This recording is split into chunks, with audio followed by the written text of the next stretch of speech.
दोस्तों, क्या आप अपने फेवरेट सिंगर अरिजीत सिंह को इंडियन आइडल जैसे रियलिटी शो से बाहर होते इमेजिन कर सकते हैं? क्यों नहीं हो रहा ना विश्वास? अच्छा, क्या आपने कभी ये सोचा कि जुबिन नौटियाल, जिनकी आवाज हर किसी को अपना दीवाना बना देती है, उन्हें भी अपनी लाइफ में कई रिजेक्शंस फेस करने पड़े थे?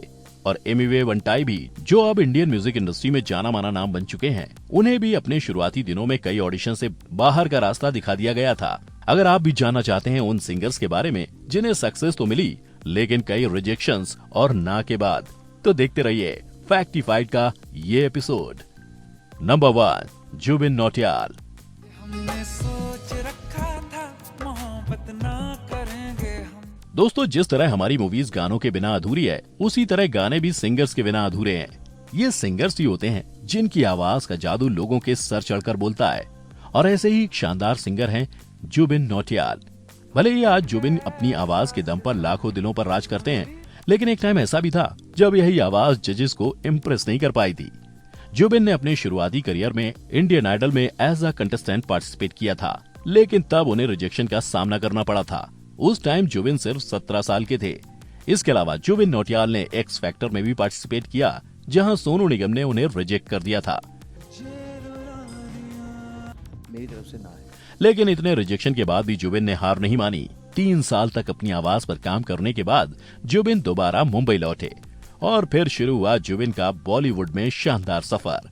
उन्हें पहचान मिली फिल्म सोनाली केबल के एक गाने से। इस गाने के बाद जुबिन ने कभी पीछे मुड़कर नहीं देखा। इस गाने के बाद जुबिन ने फिल्म द शौकीन्स का मेहरबानी, बजरंगी भाईजान का कुछ तो बता जिंदगी और बादशाहो फिल्म का कह दूं तुम्हें जैसे कई सुपरहिट गाने गाए। और आज उनकी गिनती फिल्म इंडस्ट्री के बेहतरीन और कामयाब सिंगर्स में की जाती है। हाल ही में जुबिन इंडियन आइडल 12 के मंच पर बतौर गेस्ट पहुंचे थे। जी हाँ, वही मंच जहां से कभी उन्हें रिजेक्ट करके निकाला गया था। नंबर 2, अरिजीत सिंह।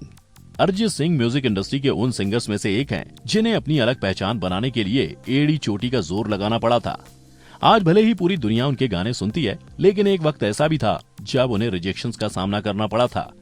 अरिजीत को पहला रिजेक्शन मिला था singing reality show fame Gurukul में। इस शो में उनकी आवाज को पसंद भी किया गया, लेकिन टॉप 5 तक पहुंचने के बाद उन्हें बाहर का रास्ता दिखा दिया गया। हालांकि इस शो के दौरान शंकर महादेवन उनकी गायकी से इम्प्रेस हो गए, जिसके बाद उन्होंने अरिजीत को हाई स्कूल म्यूजिकल 2 के एल्बम के लिए गाना गाने का मौका दिया था। ये गाना तो सिर्फ शुरुआत थी, क्योंकि इसके बाद शुरू होने वाला था अरिजीत का रियल स्ट्रगल। उन्होंने कई फिल्मों के लिए ऑडिशंस दिए, लेकिन अरिजीत को मौका नहीं मिला। वैसे वो इस दौरान कई एल्बम्स और कॉन्ट्रैक्ट में गा जरूर रहे थे, लेकिन असल सक्सेस मिलना अभी बाकी थी। और फिर अरिजीत को फिल्म सांवरिया के लिए गाना गाने का मौका मिला। उन्हें लगा कि शायद ये उनके लिए अच्छा ब्रेक साबित होगा, लेकिन अफसोस ऐन मौके पर उनका ये गाना फिल्म से निकाल दिया गया। यही नहीं, टिप्स ने उनका जो सबसे पहला एल्बम रिकॉर्ड किया था, वो भी आज तक रिलीज नहीं हुआ है। इसके बाद उन्होंने प्रीतम और विशाल शेखर के साथ मिलकर बतौर म्यूजिक प्रोग्रामर भी काम किया। तो इस तरह अरिजीत फिल्मों में पैर जमाने में लगे हुए थे। जब फिल्म आशिकी 2 में उन्हें गाना गाने का सुनहरा मौका मिला, और जब फिल्म का गाना तुम ही हो रिलीज हुआ, तो अरिजीत की किस्मत चमक गई और वो रातों रात बड़े स्टार बन गए। नंबर 3, एमिवे वंटाई।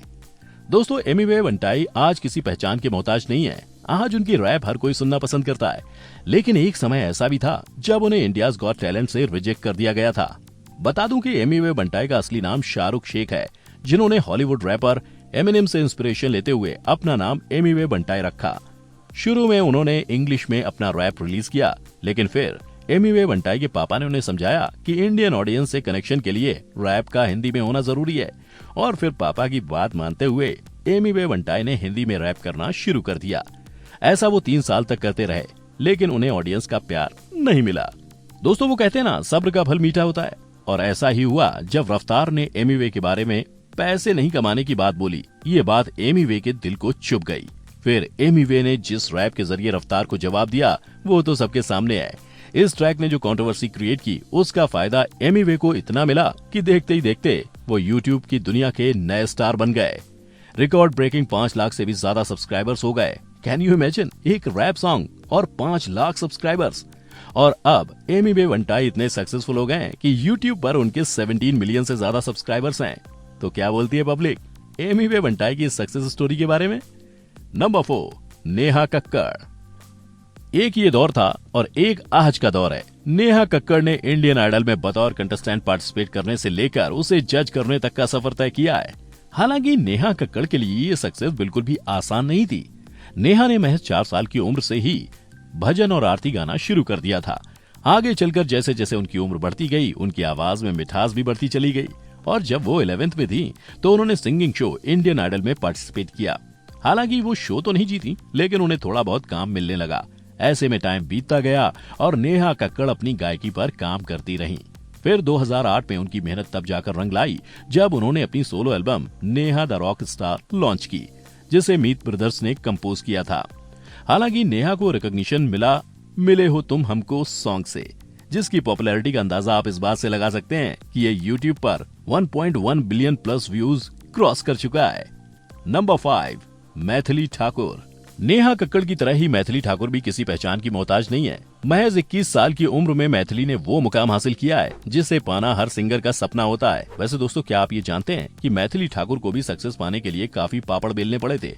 उन्होंने छोटे मोटे प्रोग्राम्स में गाने गाए और फिर 11 साल की उम्र में पहला स्टेज शो भी किया, जिसमें उन्होंने ब्राह्मण बाबू गाना मैथिली भाषा में गाया। फिर साल 2011 में मैथिली को पहली बार एक बड़ा मंच मिला। ये मंच था लिटिल चैंप्स का। इसके बाद साल 2015 में इंडियन आइडल जूनियर और फिर साल 2016 में उन्होंने सारेगामापा के लिए ऑडिशन दिया, लेकिन जजेस ने उन्हें पहले राउंड में ही बाहर का रास्ता दिखा दिया।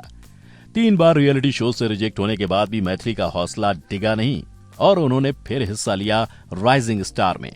इस बार किस्मत ने उनका साथ दिया और वो इस शो की रनर अप बन गयी। इस शो ने मैथिली की किस्मत बदल दी। आज मैथिली ठाकुर अपनी आवाज के जादू से लोक गीतों में नई जान डाल रही हैं। देश ही नहीं, विदेश में भी लोग उनकी कला के दीवाने हैं। नंबर 6, विशाल मिश्रा। बॉलीवुड के यंगेस्ट सिंगर और कंपोजर विशाल मिश्रा, जिन्हें कभी रियलिटी शो से बाहर फेंक दिया गया था, और वो भी एक नहीं 2 बार। सही सुन रहे हैं आप। विशाल मिश्रा ने सबसे पहले इंडियन आइडल सीजन 4 के लिए ऑडिशन दिया था, लेकिन उन्हें रिजेक्ट कर दिया गया। फिर उन्होंने सीजन 6 के लिए दोबारा से ऑडिशन दिया। इस बार उनका पहला राउंड तो क्लियर हो गया, लेकिन वो जजेस को अपनी आवाज से इम्प्रेस नहीं कर पाए और आउट हो गए।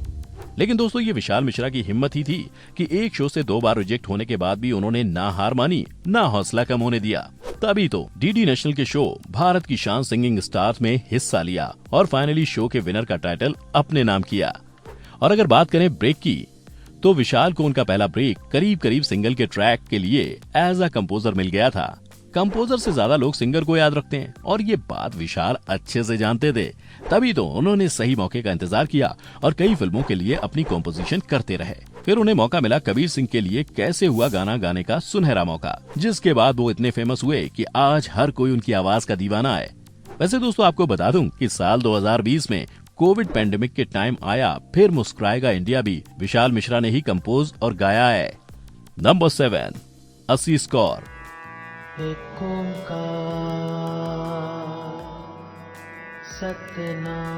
ये गुरबानी हमने इसी आवाज में कभी ना कहीं तो जरूर सुनी होगी। लेकिन दोस्तों, क्या आप ये जानते हैं कि इसे गाया किसने? नहीं जानते तो मैं बता देता हूँ। इस गाने की सिंगर हैं असीस कौर। इतनी मीठी और सुरीली आवाज होने के बाद भी असीस कौर इंडियन आइडल सीजन 6 के ऑडिशन राउंड से ही बाहर हो गई थी। 5 साल की उम्र में एक बड़ा सिंगर बनने का सपना असीस को उनके पापा ने दिखाया था और उनकी गुरबानी का वर्जन लोगों को इतना पसंद आया कि उन्हें इसे गाने के लिए बुलाया जाने लगा। इसके बाद उन्होंने पंजाबी रियलिटी शो आवाज पंजाब दी में हिस्सा लिया और फिर अपने सपनों को पूरा करने के लिए उन्होंने पानीपत से मुंबई की उड़ान भरी। साल 2014 में असीस कौर ने बॉलीवुड में फिल्म तमंचे के सॉन्ग को गाकर प्लेबैक सिंगिंग में कदम रखा था, जिसके बाद उन्होंने कई हिट गाने दिए और खुदा हाफिज के जान बन गए और शेरशाह फिल्म के राता लम्बियां गाने को हम कैसे भूल सकते हैं, जिसे असीस ने ही गाया है। तो दोस्तों, आज की इस वीडियो में बस इतना ही। अगर ये वीडियो आपको पसंद आई हो तो इसे लाइक और शेयर जरूर करें। साथ ही मुझे कमेंट करके अपने फेवरेट सिंगर के बारे में बताएं। और हाँ, इस वीडियो को लास्ट तक देखने के लिए आपका बहुत बहुत शुक्रिया।